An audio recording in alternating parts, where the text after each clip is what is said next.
सायपुर में आपके दर्शन करने गया था, तो उस टाइम पे आपसे मैंने कुछ भी निवेदन नहीं किया, सिर्फ आपका आशीर्वाद लिया। और उसके बाद से अभी हम 3 दिन पहले फिर आपके चरणों में दर्शन करने गए थे, तो मैंने आपका आशीर्वाद लिया। उसके बाद मुझे चक्कर आना बिल्कुल बंद हो गए हैं।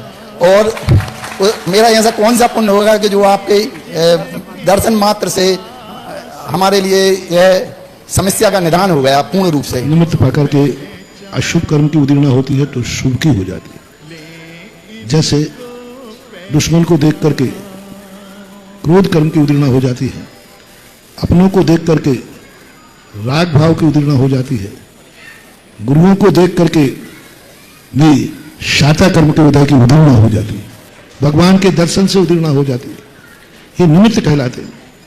और ये निमित्तों के माध्यम से जैसा निमित्त सामने आता है वह निमित्त उनका कार्य करता है। अब वो निमित्त किस भावना को लेकर बैठा हुआ है? भगवान इसलिए बैठे हैं मंदिर में, भगवान किसी को सुख दुख देते नहीं है, लेकिन लोग मंदिरों में जाकर के अभिषेक पूजन करते हैं तो सुखी दुखी हो जाते, सुखी ज्यादा हो जाते, सुखी हो जाते, गुरुओं के दर्शन से सुखी हो जाते। और उन्होंने कोई सुख करने के लिए कोई मंत्र नहीं फेरा। मूल जो मैंने खोजा है कि भगवान इसलिए मंदिर में बैठे हैं और उनके दर्शन करने से साता कर्म की उदीर्णा क्यों होती है? क्योंकि उन्होंने अपनी जिंदगी में भावना ये भाई थी, सुखी रहें सब जीव जगत, वो निरंतर ही भावना भाते। तो उनके दर्शन करते ही वह जो मूर्ति है वह भगवान है, हमारे साता कर्म की उदीर्णा करा देते हैं। क्योंकि उन मूर्ति का यही शंकर। गुरुओं का भी क्यों कर देते हैं? क्यों उनके स्पर्श से, उनके दर्शन से, आशीर्वाद से कई लोगों की बीमारियां दूर हो जाती। उनका मूल कारण क्या है? हम लोग कोई मंत्र नहीं फेरते, लेकिन हम लोगों की यह भावना होती है, खास तौर से मेरी भावना होती है कि संसार को सुख दे पाऊं या ना दे पाऊं, लेकिन संसार निरोग रहना चाहिए, निरोग रहना चाहिए।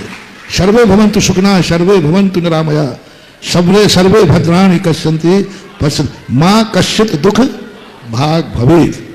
यानी निरामय हो, सब निरोग हो।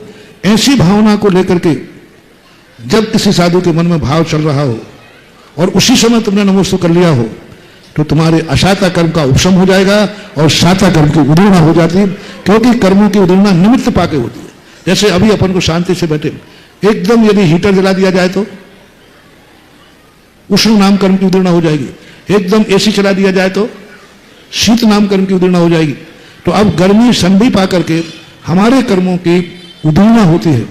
ऐसा ही गुरुओं के प्रति जब श्रद्धा का अतिरेक हो और गुरु की तद्रूप परिणाम हो तो ऐसी घटनाएं घट जाती हैं, आगम सम्मत।